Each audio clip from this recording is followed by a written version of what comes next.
All right, everyone. Welcome to the Adirondack Park Invasive Plant Program's Best Management Practices for Roadside Invasive Species. This webinar does offer 1.25 New York State pesticide credits in categories 3A, 6A, and 9. Live participation and successful completion of an online quiz are required to receive credit. And we'll talk a little bit more about what that looks like in a moment. But first, here are today's speakers. I'm Sean Kittle. I'm the communications coordinator with the Adirondack Park Invasive Plant Program, which we will be calling APIP from here on out for brevity's sake. And we have Ari Giller-Leinwall. He is the Terrestrial Invasive Species Project Manager with APIP. Here's a brief overview of what we're looking at today. We're going to do some introductions and an overview of what the how to get the credits and all that, and then we're going to jump into an introduction of APIP, just kind of what we are, who we are, what we do, and then we're going to talk about some invasive species and the right of way. After that, I'm going to hand it over to Ari, and he's going to cover invasive species ID and some control techniques, and then we'll have quite a bit of time at the end for final questions and any closing remarks.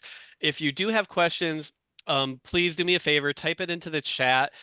We have a lot to cover today, so we're going to try to get through it as efficiently as possible, and then we'll kind of systematically go through those questions at the end of the webinar. And, once we kind of get through them, if you have any more questions, you can come off of mute and just kind of ask them, but please do not interrupt the speakers as we're going, just so we can all get through it. Okay, as I mentioned before, 1.25 credits are available for categories 3A, 6A, and 9. To receive those credits, everyone must view the entire webinar, so please stick around. Complete a 10-question evaluation by noon on Saturday, August 3rd. That's this Saturday. There are limited attempts, and you need a passing score of 70, so 7 out of 10 to pass. Certificates will be mailed to the address provided. So when you get that quiz, the first questions are your name, your certification number, and your mailing address. Please fill those out because we need that address so we can mail you your certificate. And then the link to the quiz will be provided at the very end of the training. We'll put it into the chat. We'll do that right before the Q&A, make sure everyone has time to grab it. All right, so let's jump into an introduction to APIP and invasive species. So APIP was first established about 25 years ago. We did our 25-year anniversary last year. The effort since then has become statewide, and we are now part of a larger network of 8 PRISMs, that's PRISM, which are located throughout the state. If you live in New York State, there is a PRISM for you. PRISM stands for Partnership for Regional Invasive Species Management. And APIP is hosted by the Nature Conservancy. We are funded by the Environmental Protection Fund, which is administered by the State Department of Environmental Conservation.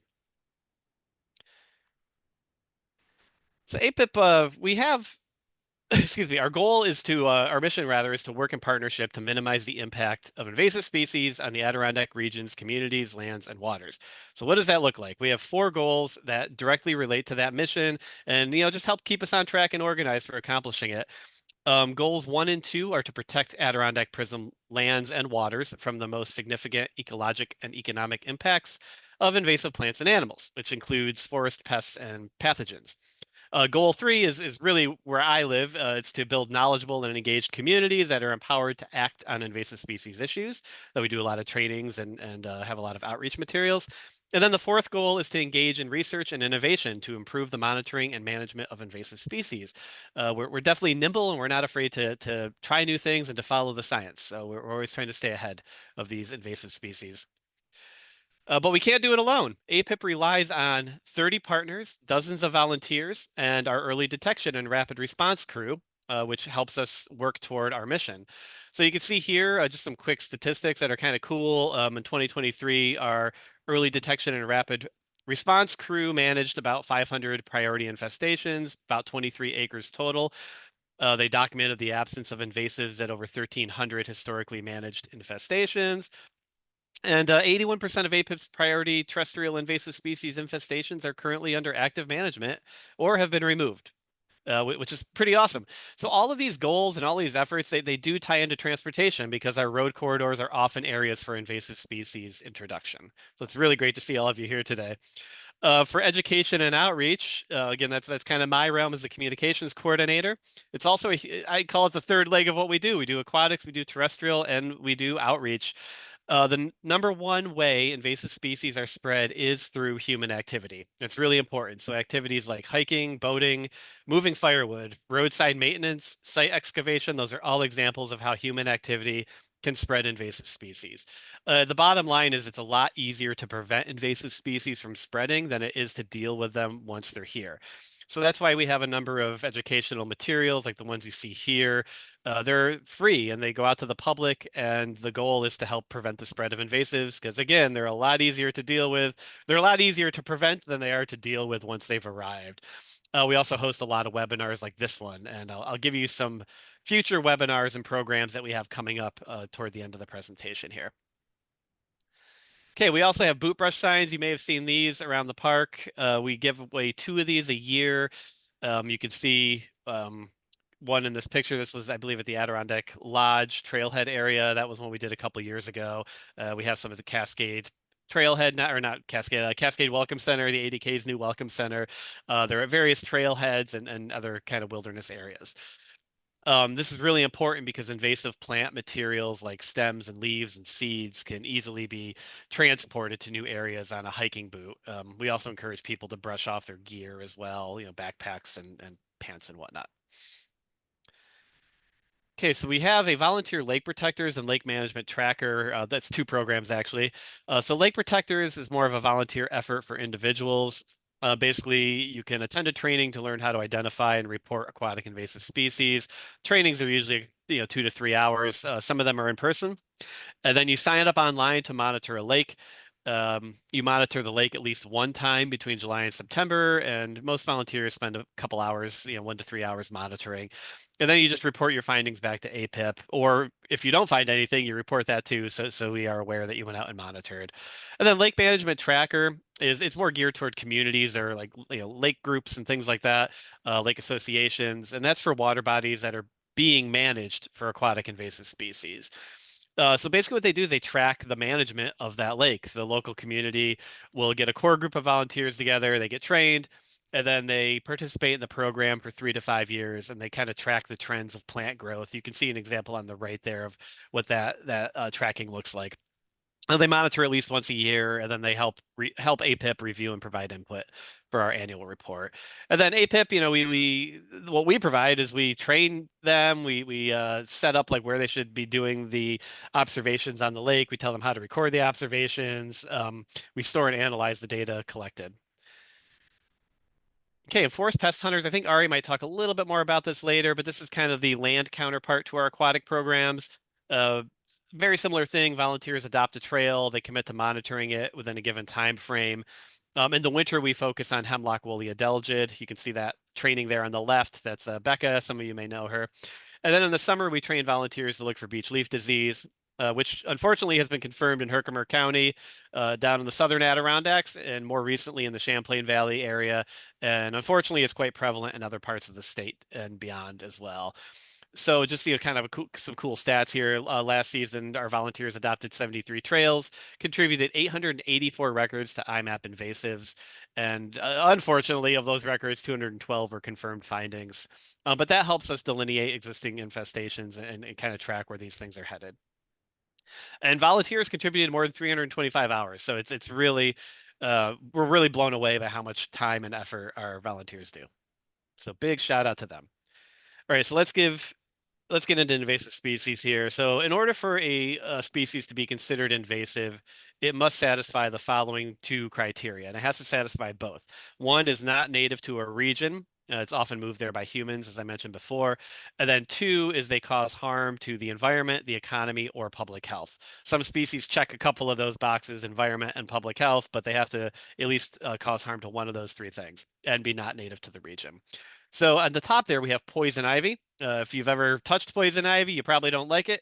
It's definitely a human health concern, but it's also native to the region, so it's not invasive. It's native, but it causes harm to public health, so it is not considered invasive. Right below that, we have tomatoes. Tomatoes are actually not native to the United States, but they also don't really present a problem regarding the environment, the economy, or public health, so they're not native, but also not invasive. And then below that we have, whoops, sorry, we have swallowwort. There it is. There's a swallowwort. Swallowwort used to be part of the milkweed family that recently changed. Monarch butterflies still don't know the difference, though. They don't care what the name is. The problem is that monarch caterpillars rely on milkweed to complete their life cycle, but they can't distinguish between swallowwort and milkweed, and that's bad because swallowwort has chemicals that are harmful to the monarch caterpillars. So therefore, it is invasive. So what makes some species invasive? What do they do that's so bad? Some of them lack predators and parasites. So the bottom right-hand one, the bright red berry there, that's called Japanese barberry. It's a poor forage for animals in our area. It also has really nasty thorns that keep animals at bay. And on top of that, mice love to hide under it. And for this reason, more mice means more ticks and possibly more Lyme disease. And I've seen patches or stands of Japanese barberry down more in like the Hudson Valley area that have completely overtaken the understory, and they're nasty. They're really big thorns. Um, Invasive species also tend to produce many offspring or seeds. So up in the upper left where it says purple loosestrife, you'll hear more about this plant later. That one plant can produce, it depends on the source, but I've seen anywhere from like 2.5 million to 3 million seeds. So a single plant can produce well over 2 million seeds. When you see a wetland that is consumed by purple loosestrife and think each one of those plants can produce a couple million seeds, that's you get a real sense of how easily this thing can spread. They can also reproduce by multiple means. So top right, that pretty yellow flower is yellow iris. It can reproduce by producing seeds or through incredibly fast growing rhizomes. Invasive species tend to be generalists, which means they can handle a wide range of light, soil, moisture, and or temperature conditions. Tree of Heaven, which is the lower left-hand corner there,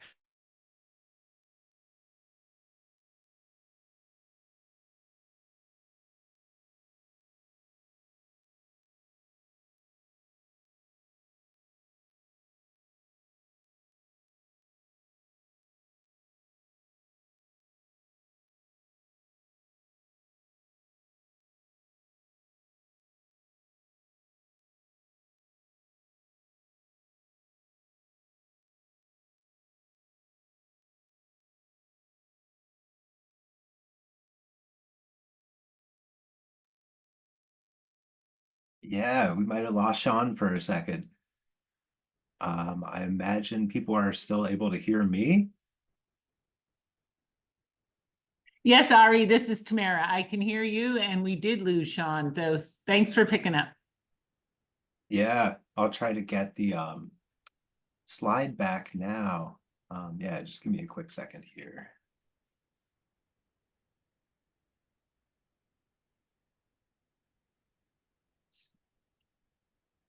I don't know if Sean is still on or not, but he might want to log out and log back in. Thanks, everybody, for a little patience as we deal with a little bit of technical difficulty.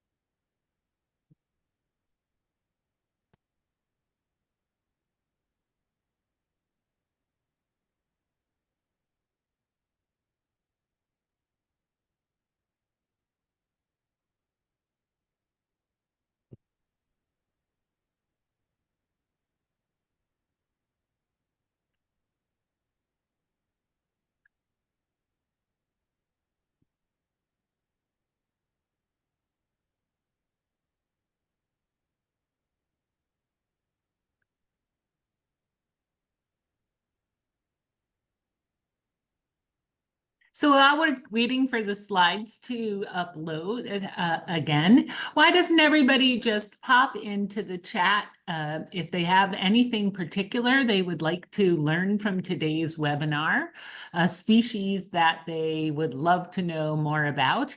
And if we're not able to answer all of your questions today during the webinar, we'll certainly get back to you with some of that information as well.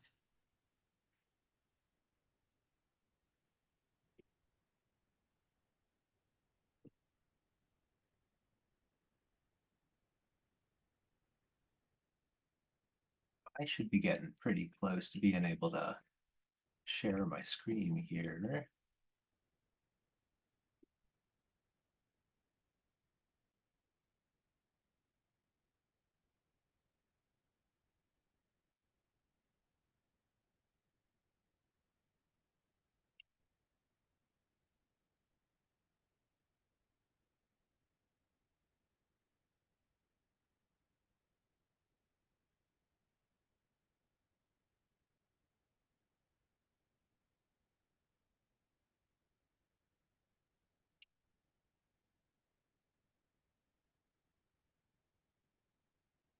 How's that looking for everybody?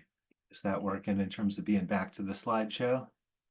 Ari, it looks a little bit like we're seeing your slide as well as the next preview slide. So you might want to go to the display settings, maybe, Yeah. or hide presenter view. Yep.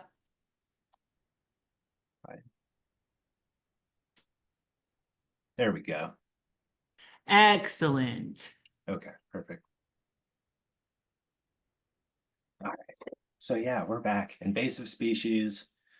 It's no natural predators by and large. So not only are they spread by humans and take over disturbed areas where maybe there's sunlight coming down from the canopy where there wasn't before, but they sort of outcompete native species. Certainly what Sean was talking about with purple loosestrife, 2.5 million plus seeds per plant, certainly would allow them to outcompete. Or another thing I've noticed is they'll often, their phenology will be a little different. So they'll leaf out before native plants, or their leaves will stay on later.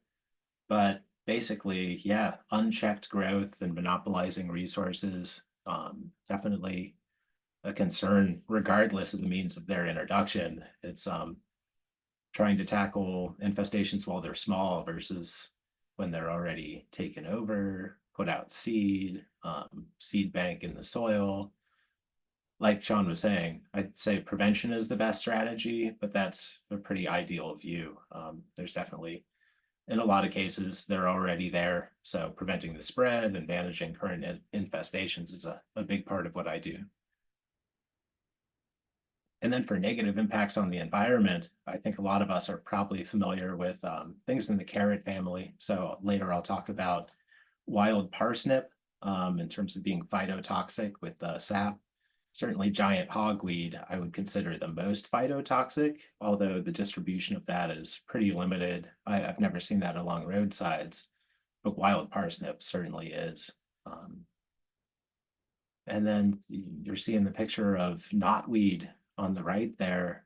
In a roadside sort of context, it definitely could threaten infrastructure, make it way harder and more costly to perform roadside repairs like that guardrail there, but also be like a visual hindrance. There maybe is a mile marker under there or actually impeding with the views of signs.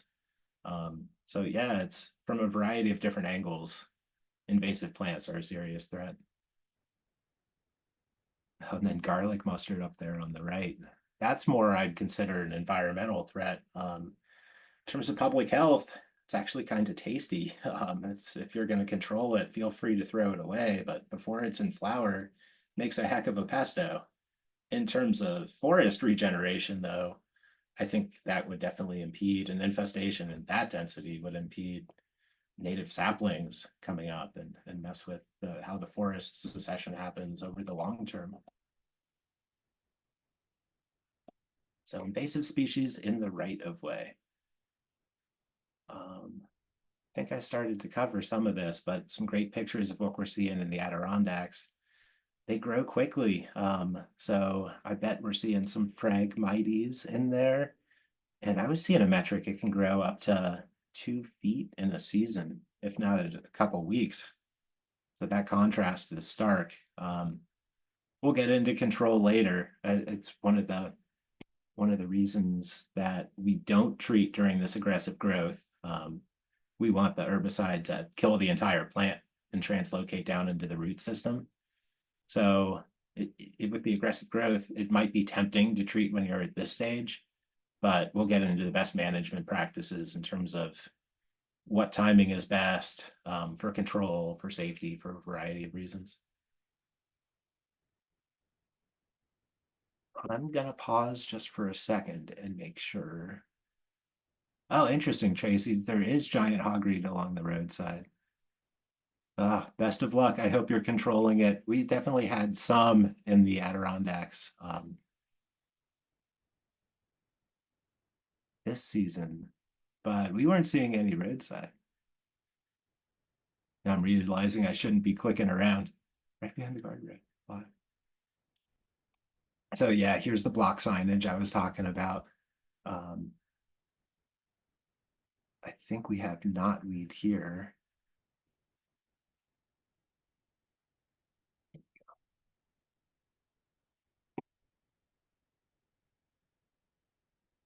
You guys seeing my screen all right, or am I like going back and forth?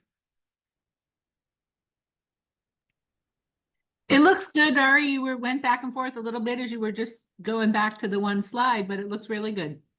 Okay, good. Yeah, I appreciate it. Yeah, and when you have plants growing at this density with the knotweed, clearly it's gonna increase your maintenance needs. I can't imagine doing a project on that guardrail with those plants present, but it's certainly a complicated, not as simple as just cutting it and throwing it over the edge and then working. It might be a temporary fix, but long term, that's a bit of a problem. I agree. Littering is not the problem there. And then actual damage to structures. I have not seen this personally, but I've heard folks talk about knotweed roots like aggressively growing into foundations of houses and into concrete and actually like over time breaking apart that material. That's wild to me. So it's definitely like worth considering that when you treat early versus before this damage happens. It's also, they don't really have woody roots. So despite being like my thought prior to really getting into invasives is like green is good. And if you have a stream bank with knotweed, that would be a good stabilizer, at least in terms of erosion. But I don't think the roots really stabilize soil. So it's not the sort of plant that certainly doesn't play the same role as a native plant in the ecosystem in terms of stabilizing the soil on steeper riverbanks, in addition to just impeding native species in a really biodiverse area like riparian areas. And increased maintenance costs, certainly. It's simply in the way of getting infrastructure projects done. And human health impacts, now we're looking at wild parsnip. It certainly seems to be a sun-loving plant. So I know right here in Keene, we have walking paths and open fields. And so it's stay on the path and don't brush against the parsnip. I find that walking through this for me is okay. The phytotoxicity is sort of variable versus the giant hogweed. That's gonna give you burns. This, I think it's more, some folks have more sensitivities than others. I certainly wouldn't want to weed whack this and like be exposed to a bunch of sap like to that degree, but best not to find out would be my advice in terms of how sensitive you are to the sap of something like this.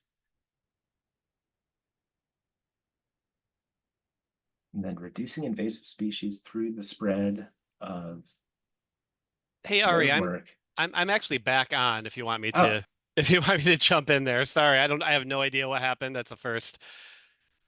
no, you're all good. Welcome back. Okay. So I'm gonna stop sharing, Sean, if that's Okay. okay. Should be able to see my screen now. Can everybody see that? I just switched it.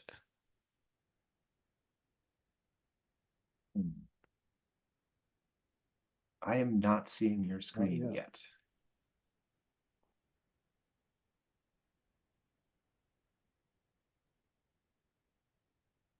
Oh, sorry. Gotta hit the share button. First slide. Okay. Can you guys see it now? Yes, looking good. Okay, cool. Thanks for bearing with us, everyone. Don't know why that happened. Okay, so soil disturbance and stabilization. A major way that invasive species can be spread is through excavation. The excavation process can open up the seed bank, exposing a layer of invasive seeds that might not have otherwise grown up through that top layer. So a lot of invasives are also early colonizers, which means they can quickly take over an exposed area like this before native species have a chance to take root. It's best to avoid soil disturbance as much as possible, but of course it does happen.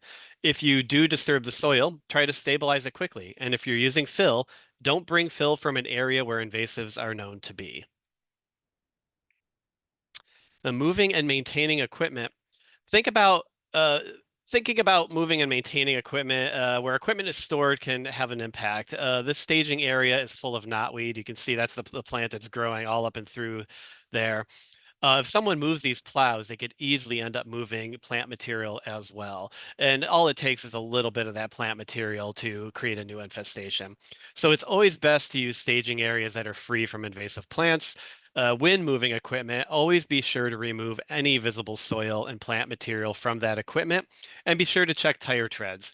Material can be removed using water or high pressured air. Or if it's a small piece of equipment, hand tools or a brush can be used, even a handy little boot brush that APIP gives out. This is especially important if invasives are known to be in the area, but it's good practice even if they're not known to be in the area. Mowing can also be a huge vector of spread. We have 3 species that will be covered today that can spread via stem fragments. That's purple loosestrife, common reed grass, which is also called Phragmites, and knotweed. Small pieces of these stems can grow roots and further spread the plant. Mowing these species should be avoided, but that said, mowing can also be a good tool for suppressing seed dispersal.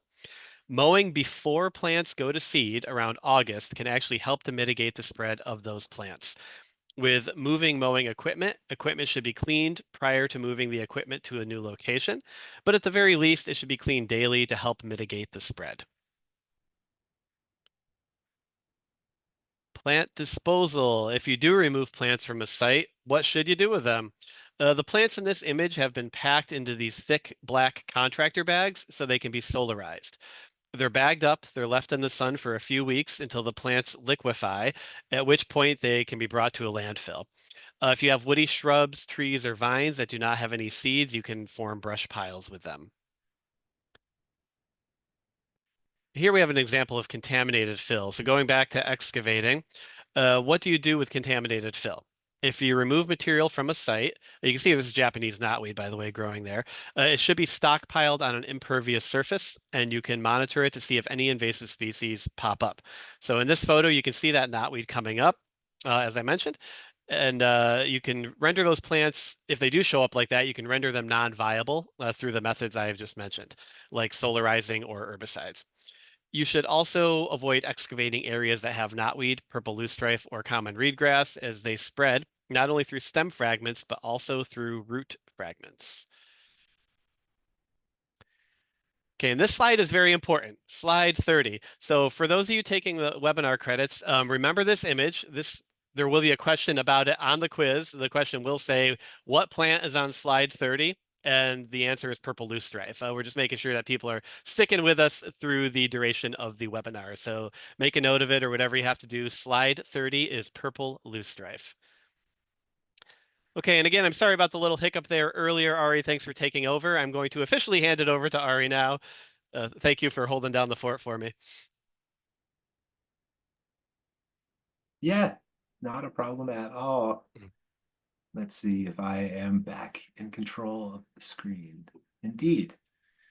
So yeah, this is one of my first presentations with APIP. It's exciting to see some old friends in here and a bunch of folks I have not yet met. Just moved over from Northern Vermont in April and started as terrestrial invasive species manager. I'd love to be a resource for anybody in the region, in the state, really anybody at all. Love to learn more from each other and build on our previous experiences. So I'm coming from the plant healthcare world as a certified arborist, but have also worked in the lower Hudson Valley with a company called Trillium, and Green Cross is where I was doing the plant healthcare. So brief synopsis about me. I'm new, so if I'm not on your radar yet, you have questions about invasive plants and forest pests in the Adirondack region, feel free to grab my contact info. It's on the APIP website as well. But really happy to be here and broaden my impact with invasive plants and work with the amazing APIP team and partners like you. So in terms of my part of this presentation, I thought I would go into sort of how to approach invasive plant control projects and then talk about some individual species.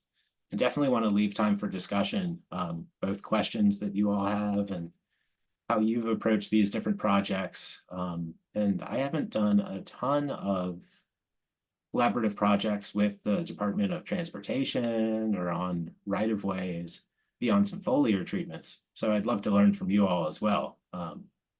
But let's start with learning from me. Integrated pest management is definitely the approach that APIP wants to take with projects. So it's sort of multi-tier, multi-step project. First is scouting, detecting the presence of an invasive and really figuring out the full extent of where it occurs. So you see a plant, you identify it. What is the biology of it? And then assessing, not just necessarily what you see from the road, but getting the whole extent of the infestation. This could be done on the ground. We also, I feel very lucky in New York to have a resource that I'll dive into a bit later called IMAP Invasives. If that's not on anyone's radar yet, definitely worth the checking out. Multiple states use it. New York, I'd say it's the predominant resource for agencies and citizen scientists both to really look at a pretty all-inclusive database of where these different species are observed, assessed, but also treated. And the implementation is more the treating. What is the best plan moving forward to manage it? And with IPM, it's not always just going for a chemical approach, but rather how can you minimize your environmental impact and applicator impact in terms of their safety while still having an effective treatment. And evaluation after treatment, monitoring. Did it work? Learning from how well it worked and modifying if necessary. This is a good time to talk about, with the prisms, each different prism, so for us it's the Adirondack region, has different tiers that we'll place invasive plants into. So with the species ID, we're going to go into a variety of different, from tier 1, where it's in neighboring areas, but none by us. Tier 2, where I'd consider it emerging, that they're just popping up, the distribution is not widespread across the whole region. Versus tier 3 and 4, we're really having to pick and choose our battles. Species like this are probably too widespread to control and with a plan of eradicating, but more how do we protect the most sensitive resources. It's definitely an example, looking at the invasion curve, if we can manage things when they're in the emerging stage, that's going to be more manageable than trying to eradicate something like knotweed that's pretty widespread in the region. I wish we had the army of people to do it, but it's simply not realistic. So really having to choose our battles in terms of where widespread species get treated. So say you've gone through that sort of thought process and you have a particular site that you're going to be treating. Just basic logistics. What species are you going to target? With what tools? I'll go into the when for different species. Generally, when things are in flower is when they're best for herbicide uptake, but it depends in terms of scoping here. And yes, at what scale? So we went into some of that already. So some of my thought process in terms of best management practices when dealing with herbicides in general. like we loan out an injector tool for knotweed. And it's a great tool, say, if there's a homeowner that has something like Phragmites or knotweed on their property, we supply a loaner injector, but then it would be up to the homeowner to get an herbicide, read the label, and apply only on their property. Even if you have a neighbor that says, yeah, I'd love your help in terms of compliance with state law, if you're not a certified applicator, it's really just on your property. You can't go out on a right of way or in your neighborhood and apply herbicides. You need to be a commercial applicator in order to do that. The label of the product is a really great resource in terms of what plants and certain mix rates that it'll work at, but also the PPE.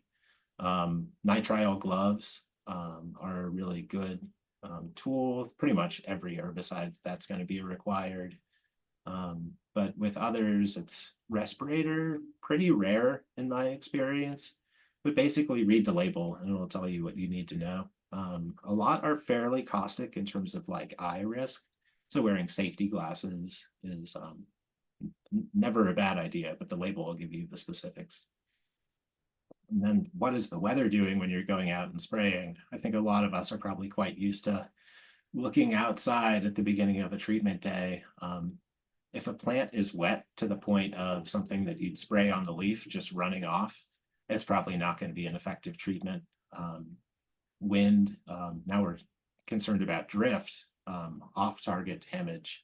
A calm day is certainly better than a really windy day. My cutoff has tended to be 10, 15 mile an hour winds is on the border. Anything more than that, and you're just, it's only not only an efficiency issue, but environmental issue where you might end up damaging plants that you didn't mean to. There's different formulations for these products. So something like glyphosate, there are products that are approved for use near water, potentially even in water, but other products are not, even though the active ingredient is the same. So I'm happy to talk over that with folks if you have specific questions, but definitely a consideration to make while you're scoping a project before you get out there. We tend to use glyphosate, triclopyr products, and imazapyr, and different dilution rates for different species. Yeah. And then once you're done applying, it's very important to go back and monitor. The effects are going to be delayed, sometimes for several weeks. And then looking at the effectiveness over even a longer term, I think really informs how you go forward with the project. Did it work? How well? What can be changed to dial things in? So an environmental consideration that's very important when using chemicals to control invasive plants. Oh, thank you, Ryan. That's a good call. Treat infestations early. Just in terms of volume, if you're able to treat early, you're going to use less herbicide than on a large infestation. If the large infestation's already there, then I mean, it's probably still worth treating, but definitely worth thinking about keeping native habitat for plants. When it's a monoculture, this might be a longer term goal where I would try to consider how you're going to restore this area and maybe plant some native seed mixes or plant trees. But there is a lot of overlap I found too, where a disturbed sunny area is potentially going to have a lot of flowering plants that are really good for pollinators, like this milkweed larva, or like the monarch larva rather. It looks like it's on a knotweed here instead of a milkweed, their preferred host plant. But riparian areas too, really biodiverse areas. So being really honed in on what you're trying to treat is super important. I certainly remember the beginning of my career treating kudzu and just like being so honed in to what that leaf looks like as I was going around spot spraying, where it was almost, instead of dreaming of sheep, I would dream of the kudzu leaves. But being able to be as exacting as you can in terms of what you're treating is super important. It seems awfully counterproductive to just broadcast spray an area when there's good natives in there. In terms of environmental restoration, you're killing, but you're killing for life sometimes. So it's worth going through with a very fine-tooth comb and being quite deliberate about what you're doing. Keeping records, I think, is also quite important, both so you're accurately reporting to the state if you're a commercial applicator. So when you're scoping projects in the future, you can go back as a reference and say, how much time and material did this take? And it's also great for evaluating how projects are progressing. If you've treated for multiple years with the same amount of product or increasing product, that's a sign that something might not be going right, and you should modify the project. And then knowing what the weather conditions were and what growth stage the plant is, what phenology that it's expressing, that's important too. Both sometimes if a plant is not in flower yet, it's less likely to uptake the herbicide. So paying attention to that in terms of species by species, but also being able to track effectiveness. And the timing, I think this is good general info, but I'll dive into more of this with specific plants as we go on.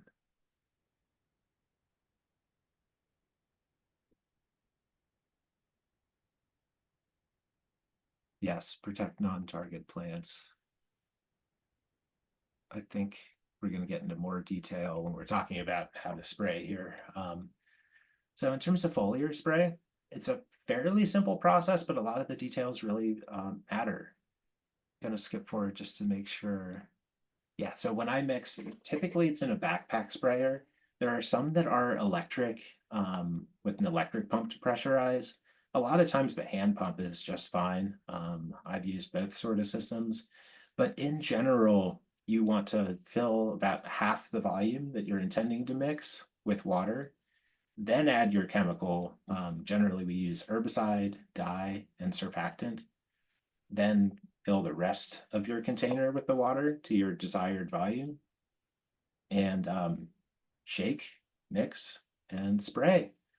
When you're spraying leaves of a plant, you definitely want them to be wet, not to the point of runoff, but you want pretty full coverage of each and every leaf on the plant.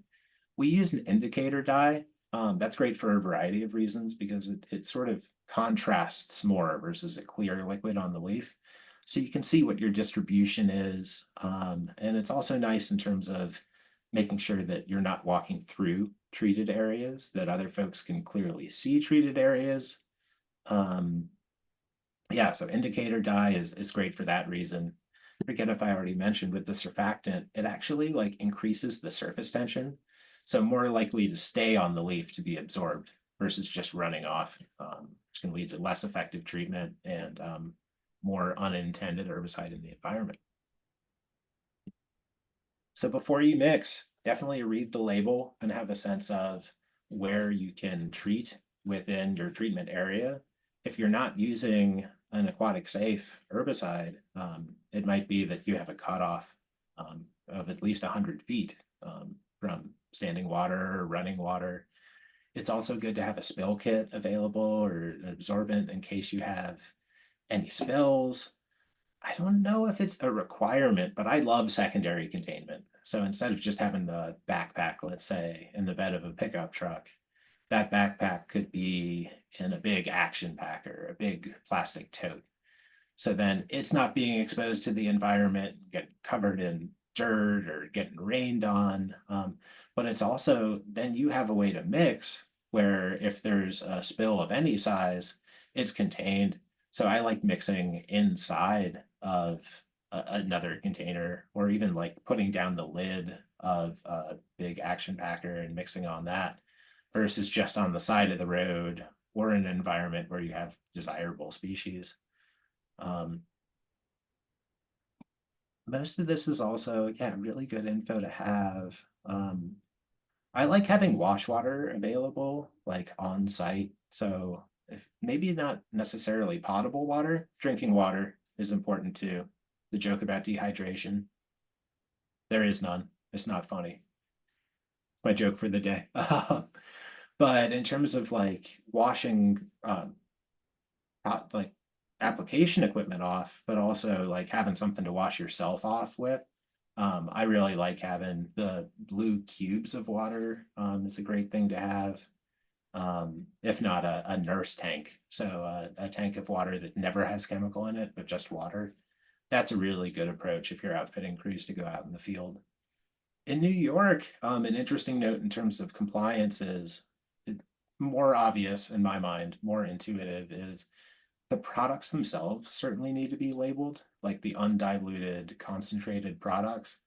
But if you're in the field using like a backpack sprayer, like the one here, that needs to be labeled to tell you what's in it, what concentration, what product. So we laminate these mini tags and put them on equipment like a hand sprayer or a backpack sprayer.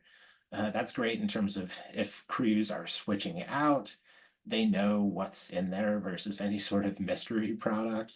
And it's also compliant with state law. So that's an interesting note in terms of just best practices for chemical control.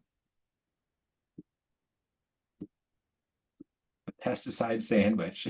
I credit my predecessor, probably Becca Bernanke, for that phrase. But this is what I was referring to before. You're filling up about half of your desired volume, then adding your products. An interesting note in terms of when you're mixing with, say, like a measuring cup, what I would do is use that measuring cup for your chemicals, for your dye, your herbicide, your surfactant, but then you still have half the volume of water. So this is when it's a great opportunity to wash out that mixing cup that has product still in it. And then what you're rinsing out, you can put in the backpack. I think it's always better in terms of rinsate when you're cleaning things out, that they go into the environment on your intended target plants versus at the end of the day, so you get back to your shop, you might not necessarily have a way to dispose of that rinsate at that point. So you can sort of mitigate some of that when you're mixing, and it'll help you down the line. Yes, this note's super important in terms of avoiding herbicide solution. I'd certainly, I'd rather mix more often than get say a backpack's 4 gallons, to have your 4 gallon sprayer completely full before you even get to the site or before you know the extent of the infestation. You don't want to end up tank locked, where you have product that you don't want or need, but then potentially need like a different product for another project, or just driving around with mixed product. None of that's good. So try and only mix what you're actually going to need to use in the field. And in terms of like how to tackle treating an area, I always recommend traveling from the furthest area and then traveling backwards. So you're treating the furthest extent first and then working back towards where you're going to end up. That way you're not having to travel through the already treated area. And similar reasoning, I'd like to survey and map the area that's going to be treated first.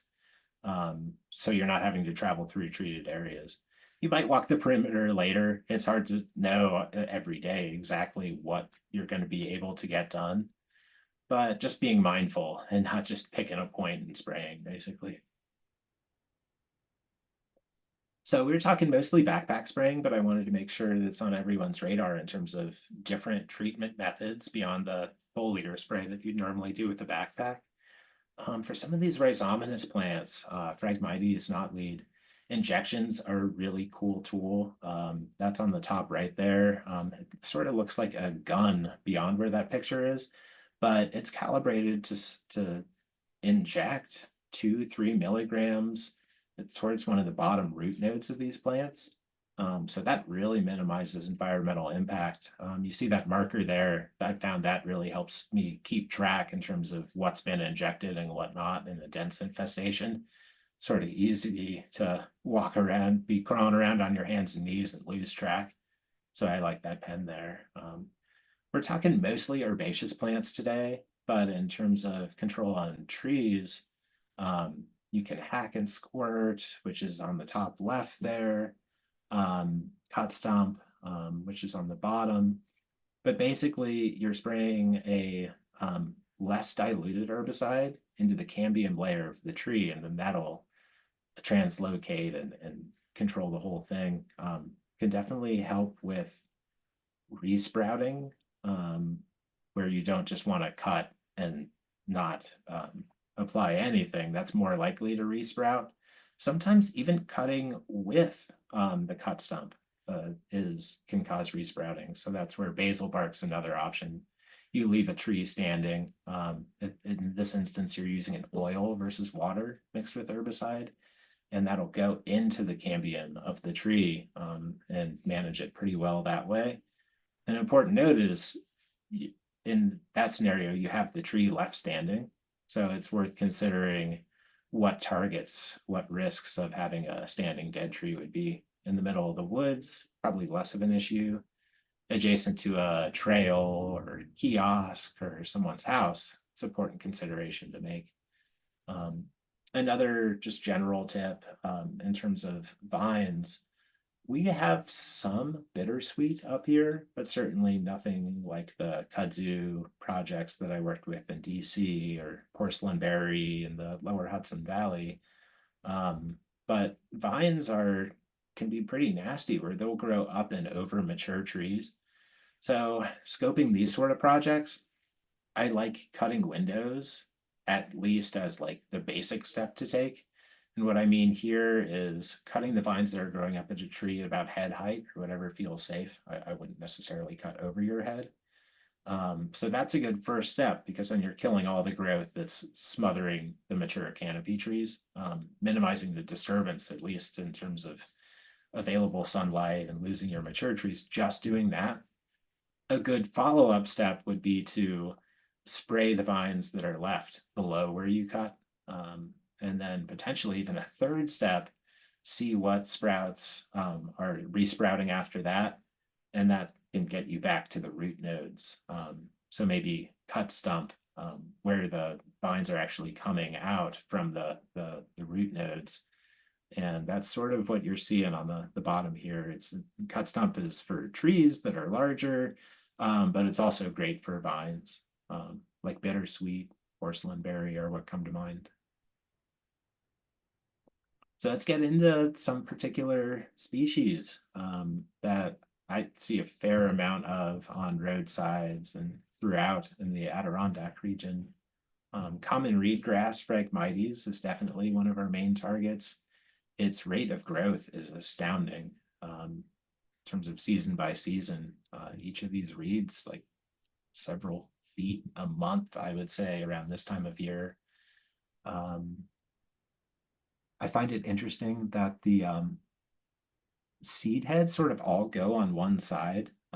So I find this pretty unique to Phragmites versus other species that are in the same areas. And then the stems, I'll show you later. There is a native Phragmites.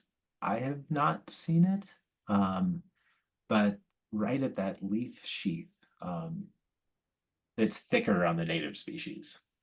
So that's an important note.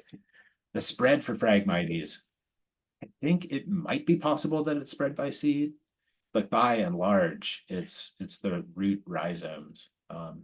So this is one, if you're cutting, it's best to remove all of the plants, like Sean was talking about before. And mowing, you definitely risk spreading in terms of like a big right-of-way mowing sort of system.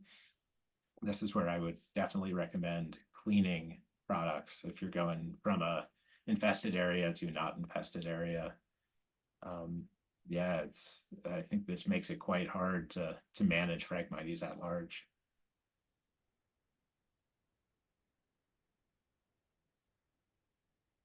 And here's the picture I was talking about on the right. Native Phragmites is rare, but it's still worth checking to make sure that that ligule, right where the leaf sheath comes off the main stem, significantly larger on the native. So that's what I would use as a check, just to make sure that you're managing what you intend to with the invasive Australian Phragmites and not the native. Versus reed canary grass, doesn't grow quite as tall. To me, looks quite similar. That's another invasive, so might not be a target, but on your Phragmites project, but good to know about the native and reed canary grass both. Digging and pulling can work. Generally, I'd say the chemical approach is probably best for Phragmites. Excavation, the root systems are so extensive that you'd be removing a lot of soil. I assume it could be done, but yeah, 4 feet down. And if you're doing this, then you're burying your contaminated soil at least 5 feet deep. Can be done. I'm excited for the Q&A session. I'm curious if anyone has done this in a project. I personally have not, because the risk of spread from those roots is just so high. Another big riparian invader is Japanese knotweed. There's a couple different species. I tend to call them all Japanese. There's also giant, which has larger leaves, and Bohemian is a cross between the two. But in terms of their growth habit, their habitat control options, really the same between these different variants. The triangular leaf is a big indicator for me, as well as the red stems when they're less mature and turn more green as they get more mature. And bamboo-like stems with purple splotches. Similar to Phragmites, these fragments definitely can create new infestations. And so we want to be careful when we're mowing or removing this plant material. But unfortunately, because of where it likes to live, if you have big flood events along rivers and tributary streams, it's another important consideration. If you're scoping a project and you're downstream of more knotweed, let's say, you want to be careful, because I think around here we can sort of count on flooding occurring in the near mid-range future just with weather events. Yeah, you want your efforts to be the most efficient and most thought out. So thinking about not just an infestation as like a patch that you can see, but what's going on more a watershed scale, definitely a factor in terms of flood dispersed spread. Both Phragmites and knotweed, they're best treated once they're in flower. So I'd say late July up until when frost really would impede herbicide translocation into the fall. It's your late summer, early fall treatment window that's the best. This is where the plant is starting to translocate nutrients back down into the roots versus just pushing it all up in terms of vegetative growth. And that's when your herbicides are going to be more effective. You might curl or kill some leaves treating earlier, but you risk not getting the herbicide down into the extensive root system. And then you might get resprouts, even if you treat. So that's why that timing window is super important. But terrifying. I mean, we're talking knotweed. The same is true for Phragmites. 3/4 of the plant's biomass is underground or under mud sometimes. And it's wild to me, these runners with no chlorophyll at all, just white roots running 40+ feet from the plant. But if sunlight hits a little bit of it, then you get a new sprout. So I'd say this rhizomatous growth is a big part of what makes Phragmites knotweed so widespread and so difficult to control.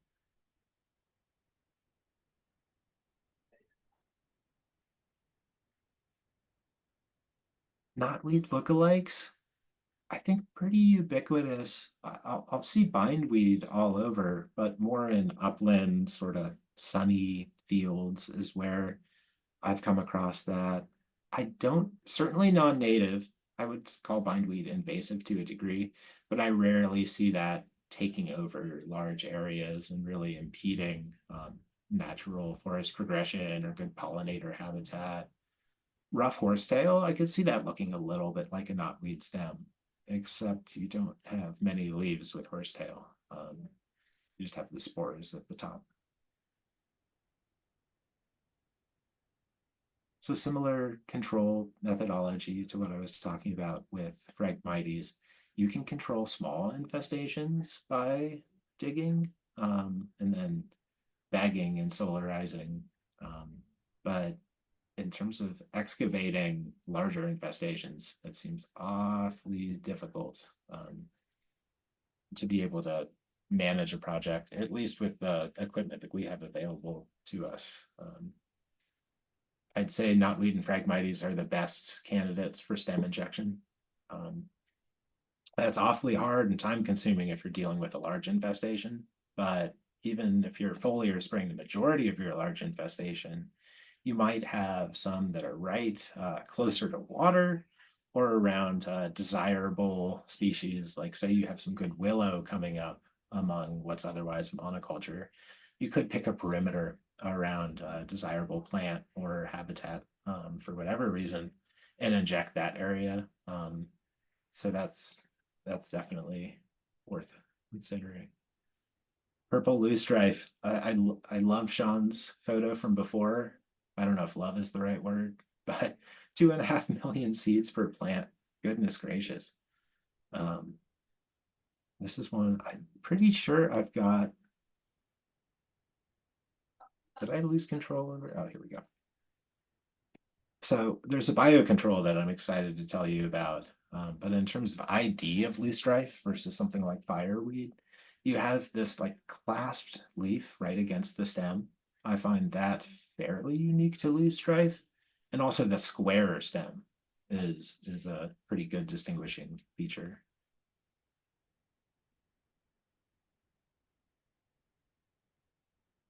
But pretty late to flower. This is definitely an example of where you would not want to mow once it's in seed, but this might not happen until say September. So mowing beforehand is could be a good strategy in terms of not spreading the species, and repeated mowing timed right over the seasons, I think could get you some decent control. That said, it's growing right into wetland areas where I can't imagine mowing would be a possibility.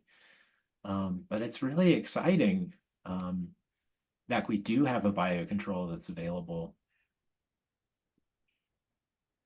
That's here, the Garrocella beetles.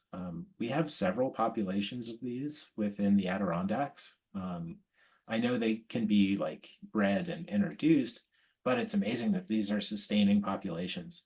So after an initial release, these guys are eating the loosestrife, doing a decent job at managing and persisting year to year. So what we do at APIP is we're actually collecting from the field, collecting these beetles and aspirators, and then putting them in new infestations. So definitely you want this on your radar. I don't think there's much else eating loosestrife. So when you see feeding, like I have on this slide on loosestrife, that's a good sign you don't want to treat, and you can scout these plants for this beetle. So it's a really exciting, great approach that you're relying on a biocontrol versus on a chemical, but you want to be careful that you really have these marked. You don't want to mow biocontrol managed plot of purple loosestrife or spray.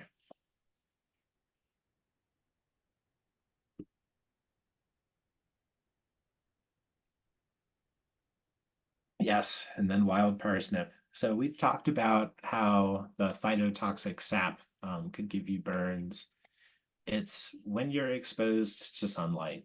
So, I mean, when you're spraying in general, but certainly with wild parsnip, wearing long sleeves is a good approach, having a change of clothes potentially, because if you're out there, you're probably not avoiding the sun. So yeah, the leaves sort of look like I'll get in reports in terms of wild lettuce sometimes being parsnip or giant hogweed. And there's some similarity. These umbels are not unique to parsnip, but and you're all fairly familiar with the shape, I imagine, like Queen Anne's lace, not super invasive, but definitely a non-native has this. Hogweed has this. And there's a woodland angelica that does. But this is an example of, but it's seed dispersed plant predominantly, and not this rhizomatous growth like you're seeing in terms of spreading from root fragments and knotweed or Phragmites. So it's a good opportunity with wild parsnip. If you're mowing at the right time over the seasons, I think you can get decent control. So what is that timing? I don't think it's in seed yet, but you want it to be in flower first. So the plant's expending a fair amount of energy, starting to form seeds even, but before viable seeds get formed, that's when you would mow. So in the Adirondacks, it seems like probably around August would be the best time for this. Not only would weed whacking be dangerous, but mowing once it's in seed is going to actively facilitate that spread. So in terms of in a right-of-way context, I think wild parsnip is something that could be controlled to a pretty high degree, mowing using the right timing. I recognize, like, I'm sort of from the outside looking in with those sort of projects, because I imagine you'd also say you have wild parsnip and knotweed or Phragmites. So that's a tough one, because yes, mowing in August would be great for wild parsnip, at least limiting seed forming and spread further from an existing infestation. But if you have other species that are spread by root fragments, that's a tough one. So that's where, using a resource like IMAP invasives, or really having a clear plan set in place in terms of what to mow, when, and where. Hats off to you folks. That sounds pretty complicated, but it's sort of understanding what's at play, I think, is the start. Japanese stilt grass is definitely another species worth pointing out. It spreads so rapidly and is pretty difficult to control. It's a concern for us in the Adirondacks because it's not very widespread, but as we have these sort of forest health issues like beech leaf disease, where if you have disturbance, this is an early colonizer that could really take over the understory completely, of forested areas, or open more field areas and block out most other things from being able to germinate. So stiltgrass is definitely worth pointing out. Chemical control doesn't need to be a super high concentration necessarily. For us in the Adirondacks, I think it's finding out where this occurs and seeing if it's able to be contained, or if it's more of a, like, is it an eradication project or a containment project? There's a couple different species that were at this stage. Swallowwort, Sean talked about briefly. It is definitely a concern that the monarch larvae seek this plant versus milkweed. And I guess I've seen it going into, like, not just forest edge, but into the forest a little bit. By and large, this seems like a open area, like roadside disturbance, former field. This is definitely one where we try to treat before it goes into fruit. So scoping projects, this point in the season, could do some hand removal if seeds haven't actually been dispersed yet, but I would not apply a foliar treatment to the plants you're seeing at the top here. It's sort of too late for this season. You might kill the individual plant, but all these seeds are likely already set.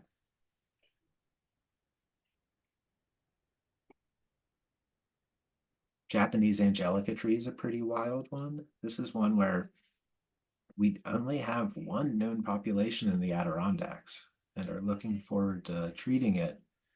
But it's pretty unique in terms of the seeds and the flower heads, and also the crazy bark. The thorns are fairly ubiquitous. There's a native devil's walking stick. I don't know that we're seeing too much of that up here, but this is the population here in the Adirondacks. The way that we confirm species is the way that the veins go all the way out to the edge of the leaf. That's going to be different than your native devil's walking stick. So definitely an example of making sure you know what you're treating before you dive into it. And tree of heaven's another emerging tree species that we're seeing around the Lake George, Queensbury area. And so this is one where it's the mature trees put out a lot of seeds, and was a big reason that I included the cut stumping and basal bark information in terms of best manages for chemical.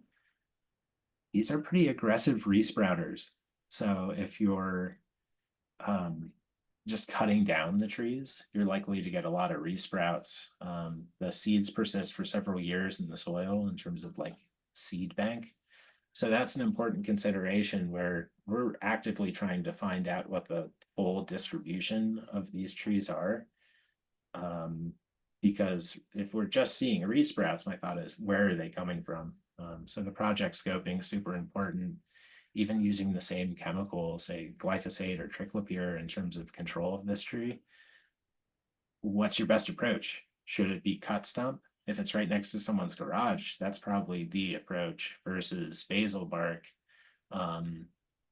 where you have a standing dead tree that could be a risk factor in terms of falling into someone's garage. So there's a lot of different, it's tough. There's a lot of different components in terms of how you're making these decisions. The tree of heaven's nasty.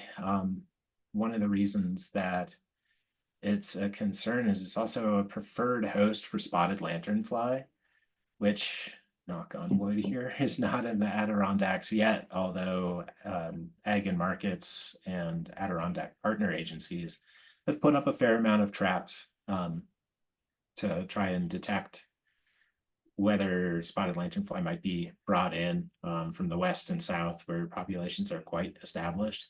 So that's one of the reasons we're concerned about tree of heaven is if/when spotted lanternfly ends up here, we certainly don't want to have a bunch of invasive tree of heaven for them to latch onto and their populations to grow.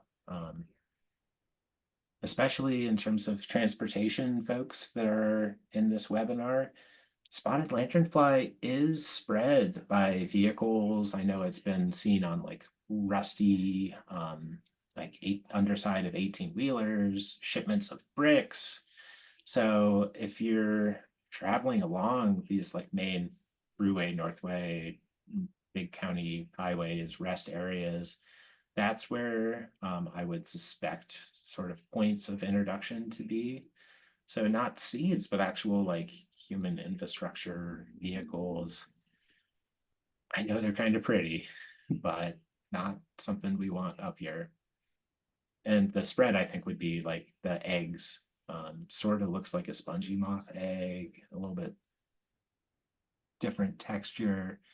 But this is the concern in terms of spread, is that the adults would lay eggs on sort of human equipment and then spread through transportation.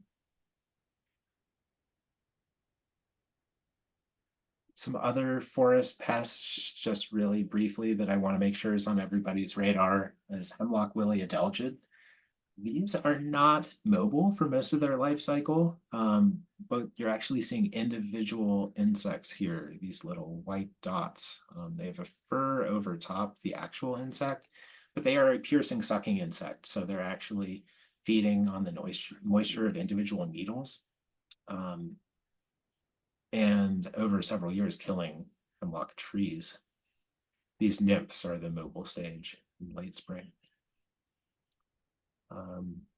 And infested trees. I'm excited to continue the survey work that's been going on in the Adirondacks with the forest pest hunters and partner agencies to really find out where this is. And then also there's a variety of issues with hemlocks. These yellowing needles, I would want to flip them over and try to see if I see any adelgid. But there is like a spider mite, a different piercing sucking insect that may well be causing this damage versus the invasive adelgid. Emerald ash borer was recently confirmed in Essex County up here for the first time. But these are things for transportation folks that are covering a lot of ground. And if you're seeing a sick ash tree, say some of your canopy branches are dying back, what I would look for in terms of, is it just a sick ash tree for natural reasons? What are signs of EAB? I rarely, if ever, see adult EAB, but if you see these D-shaped exit holes, the galleries, this is the actual damage from larvae that kills the ash trees. It sort of disrupts their vascular system, if you will, and destroys the cambium layer. So I don't know if we have a picture of the blonding, but basically it's causing rot from the inside of the tree, that cambium layer out. So you'll have bark breaking off in a lot of instances, or blonding. So the bark is still on the tree, but sort of this tanned white color. That's a sign, if you're seeing canopy dieback, that blonding, that's where I would take a closer look and say, do we have these EAB signs? Kind of ubiquitous in terms of like sapsucker, woodpecker damage. There's some native insects that they may well be going after, but if you're seeing all of these signs, that's sign of emerald ash borer potentially. And then to close out the forest pest species, the species ID portion, beech leaf disease. The rate of spread is incredibly fast. There's a nematode, I say nematode, that develops in the buds of beech before they're even leafed out, and their populations accumulate over the years. This is a huge concern in terms of probably not to the point of extinction damaging beech, but certainly changing forest composition. And we risk the chance of losing a lot of native beech that are already up against quite a battle with diseases like Phytophthora and beech leaf disease. So the best ID for beech leaf disease is this banding that you're seeing here on the left. As it progresses, you'll get that curling on the right that honestly to me looks a bit like herbicide damage. But there is some ambiguity in terms of positive ID, because aphid damage can look like a bit like this picture on the right. This banding to me is the most definitive feature in terms of beech leaf disease.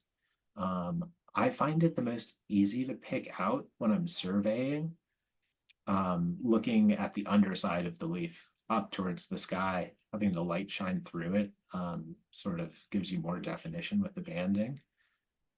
So that's my advice there. I wanted to cover it briefly now, but I believe it's next week. I don't want to say the wrong date, Wednesday or Thursday. It's on the ADK invasives on the APIP website. But I'm excited to have Mina from down in Long Island talk more about the current research and kick off our forest pest hunter season, where we're going to have folks go out and survey for this. So a bunch of resources here. I imagine we can put it on the chat during our Q&A, but I really appreciate everyone's interest today, all of the work that you all do. And I hope this was helpful in terms of brief rundown of invasive species that are on our radar, how we handle it. And in terms of if you're out and seeing these things, this is what our forest pest hunters do. But anyone, feel free, please register for IMAP invasives, get an account. And then we've got like a really extensive sort of instructional PDF of how to use it. But when you're out, you can take a picture, get some basic information down, and whether you're a seasoned professional or a citizen science that just knows what you're looking for while you're hiking around, driving around, the distribution of these plants, like you can add your observations and really increase our understanding of where things are. And it's really helpful in terms of tracking the rate of spread and how we scope these control projects down the road. So thank you to everyone that's already used this, and please do if you haven't already.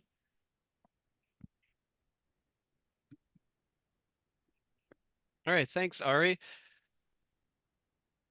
Nice work. Okay, so just a reminder here, if you are looking to get some pesticide credits here, we have 1.25 credits available for categories 3A, 6A, and 9.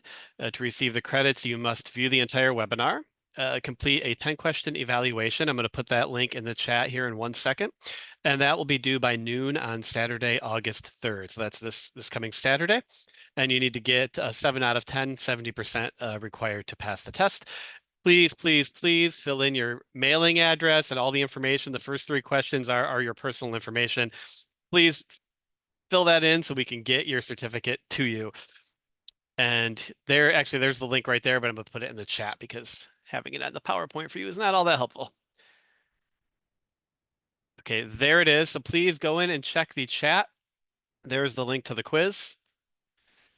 And a quick shout out, as Ari just mentioned, we are doing a beech leaf disease webinar that will be next Wednesday, August 7th from 10 to 11:30. We do have pesticide credits available for that as well.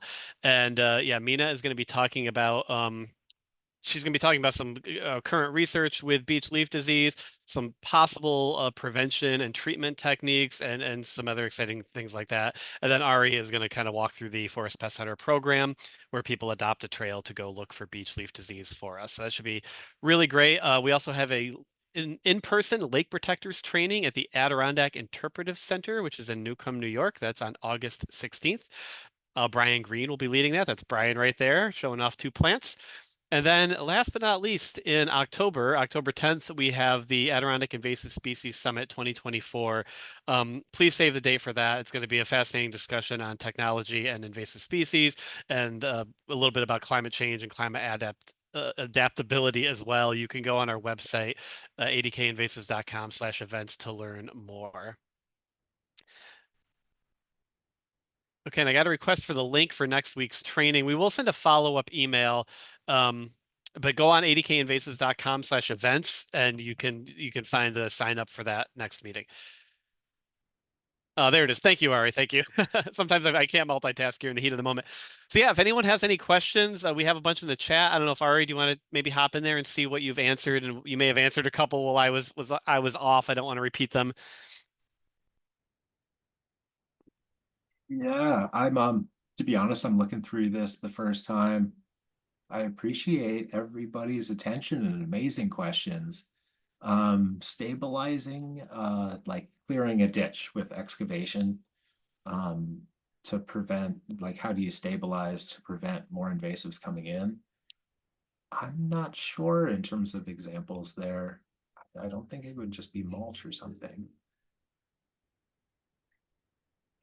So I will have to get back to you, Jim. Probably planting native species, I would think would be one way to do it. Yeah, agreed. Be curious if there's anyone else on the call who wants to come off mute, who has any good experience planting with native species. And I will check on for APIP. I believe that we have a list of native seed sources. So I'll put something in the chat. Thank you, Tamara.